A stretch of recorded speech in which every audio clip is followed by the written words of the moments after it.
बिस्मिल्लाहिर्रहमानिर्रहीम। आज एक फंडामेंटल एनालिसिस का मज़ीद टूल आप लोगों के सामने लेके आया और आप लोगों को बताऊंगा कि पी रेशो कैसे कैलकुलेट होती है। और एक अच्छा इन्वेस्टर इस रेशो पे बहुत ज़्यादा एम्फोसाइज कर रहा होता है।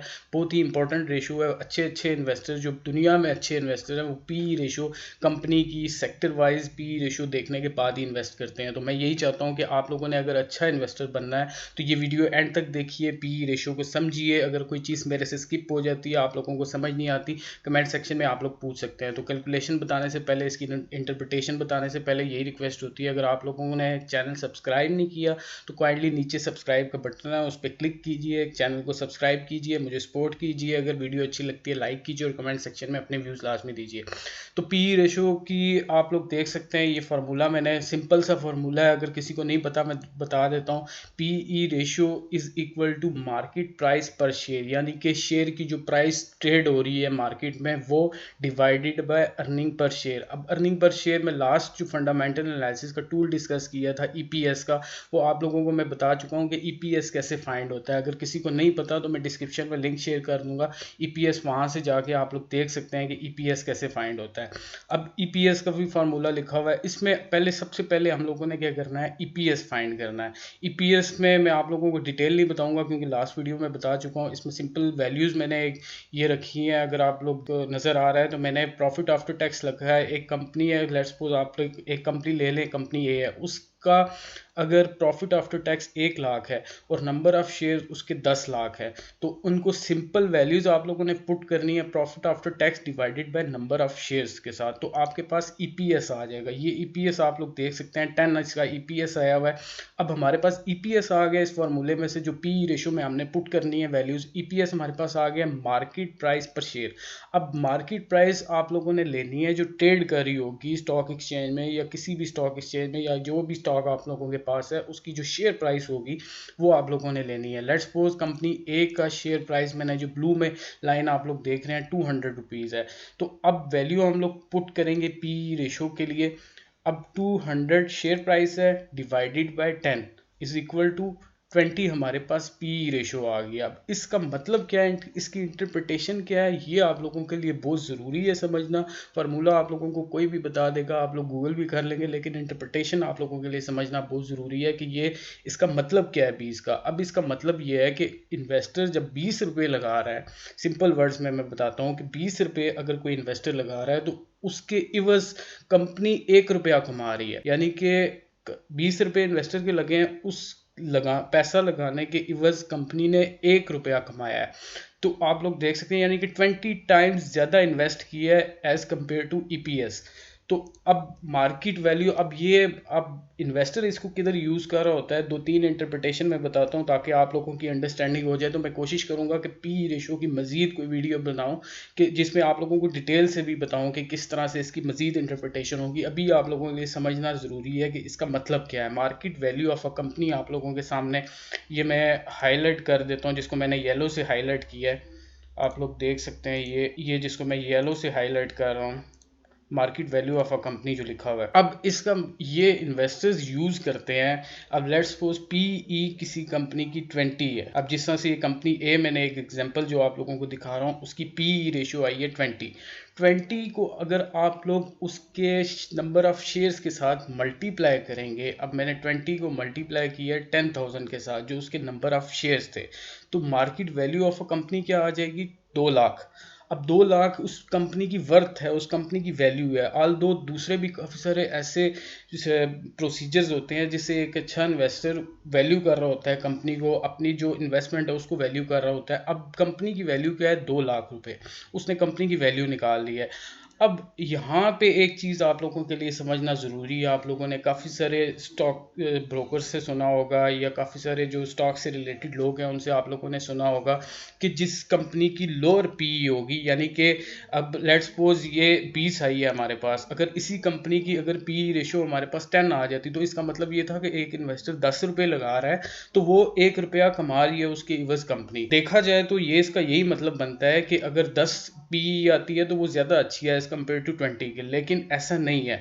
वो ऐसा किस वजह से नहीं है, एक मिथ बनी हुई है कि कम पीई होगी तो आप लोग उसमें इन्वेस्ट कर दें, ऐसा बिल्कुल भी नहीं है। सबसे पहली चीज़ है कि आप लोगों को सेक्टर का पीई देखना पड़ेगा। लेट्स सपोज आप बैंकिंग सेक्टर में इन्वेस्ट करते हैं, उस सेक्टर का जो पी आ रहा है वो लेट्स सपोज एवरेज पूरे सेक्टर का पी आ रहा है वो 20 आ रहा है, और जो स्पेसिफिक बैंक है जिसमें आप लोगों ने इन्वेस्ट करना है तो वो 18 आ रहा है, तो इट्स मीन कि वो एज कम्पेयर टू सेक्टर अच्छा परफॉर्म कर रही है, उस कंपनी का पी नीचे है। जितना नीचे पी होगा उसका मतलब ये है कि कंपनी कि कम इन्वेस्टमेंट पे ज़्यादा अर्निंग हो रही है। तो अब दो चीज़ें आप लोगों के लिए समझना बहुत ज़रूरी हैं कि ये चीज़ें कभी कभी गलत भी हो जाती हैं।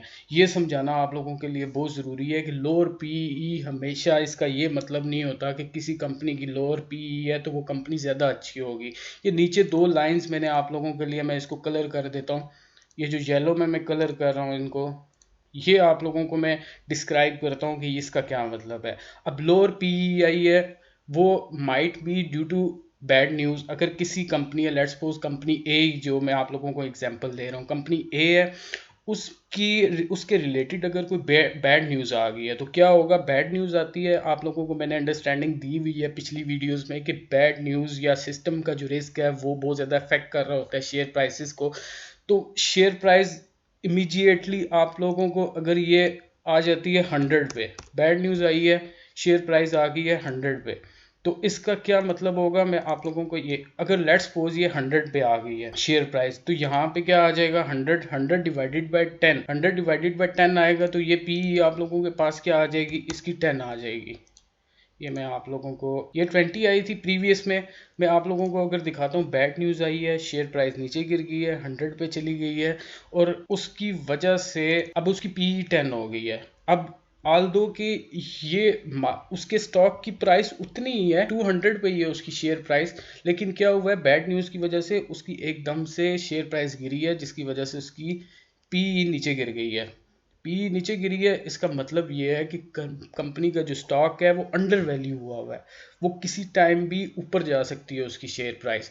अब जो हायर पी है, अगर आप लोगों को मैं बताऊं कि किसी भी सेक्टर में, अगर आप लोग, जिस तरह से मैं बैंकिंग सेक्टर की आप लोगों को एग्जांपल दे रहा हूं कि अगर आप बैंकिंग सेक्टर से अगर एक बैंक उठाते हैं, उस बैंकिंग सेक्टर का अगर एवरेज पी है 20, और आप लोग किसी भी बैंक, HPL एक अच्छी ब्लू चिप कंपनी है, एक अच्छा रिनाउंड बैंक है पाकिस्तान में और अच्छा परफॉर्म कर रहा है, लेट्स सपोज उसका पी 20 से अबव है, 25 है, और एक सिल्क बैंक है जो अच्छा बैंक नहीं समझा जाता और उस ब्लू चिप कंपनीज में नहीं आता, तो उसकी पी 15 है, तो वो 15 उसकी सिल्क बैंक की शायद उस वजह से हो कि उसको बैड न्यूज़ आई हो जिसकी वजह से उसका पी नीचे गिर गया हो, क्योंकि उसकी शेयर प्राइस गिरेगी तो अल्टीमेटली उसकी पी रेशो गिर गई हो।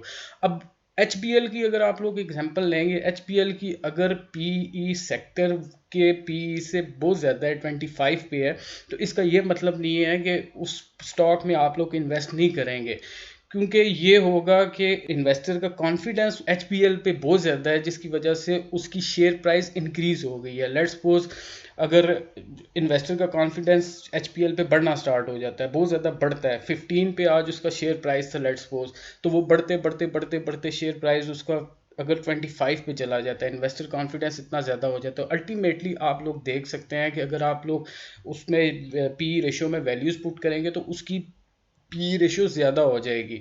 तो ये चीज़ें आप लोगों को समझाना मकसद थी, बहुत कोशिश से मैंने ये वीडियो बनाई है, पूरी इलस्ट्रेशन आप लोगों के लिए बनाई है कि इसके आप लोग समझें कि ज़रूरी नहीं है कि कम पीई में आप लोग इन्वेस्ट करेंगे तो आप लोगों को प्रॉफिट्स होंगे, और ज़्यादा पीई में आप लोग इन्वेस्ट करेंगे तो आप लोगों की इन्वेस्टमेंट डूबने का खतरा होगा। ऐसा बिल्कुल भी नहीं होता, क्योंकि मार्केट जो चल रही होती है, जो लाइव मार्केट चल रही होती है, स्टॉक एक्सचेंजेस में जो स्टॉक्स चल रहे होते हैं वो अंडर वैल्यूड भी हो सकते हैं, ओवर वैल्यूड भी हो सकते हैं, तो ज़रूरी नहीं है कि आपकी पीई रेशियो एक्चुअल पे निकले। अब बड़े बड़े इन्वेस्टर क्या करते हैं, एक्चुअल पीई निकालने के लिए फ्यूचर प्रिडिक्ट करते हैं। फ्यूचर प्रिडिक्ट कैसे करते हैं, कंपनी की ग्रोथ फाइंड करते हैं। अब HBL की अगर मैं आप लोगों को एग्जांपल दूं तो एक अच्छा इन्वेस्टर, वॉरेन बुफेट जैसा इन्वेस्टर क्या करेगा, उस कंपनी के फ्यूचर के प्रोजेक्ट्स देखेगा, कंपनी की ग्रोथ फाइंड करेगा, ग्रोथ फाइंड करने के बाद वो माइट भी बड़ी ज़्यादा पीई में भी इन्वेस्ट कर सकता है, क्योंकि उसको लग रहा है कि फ्यूचर में उसके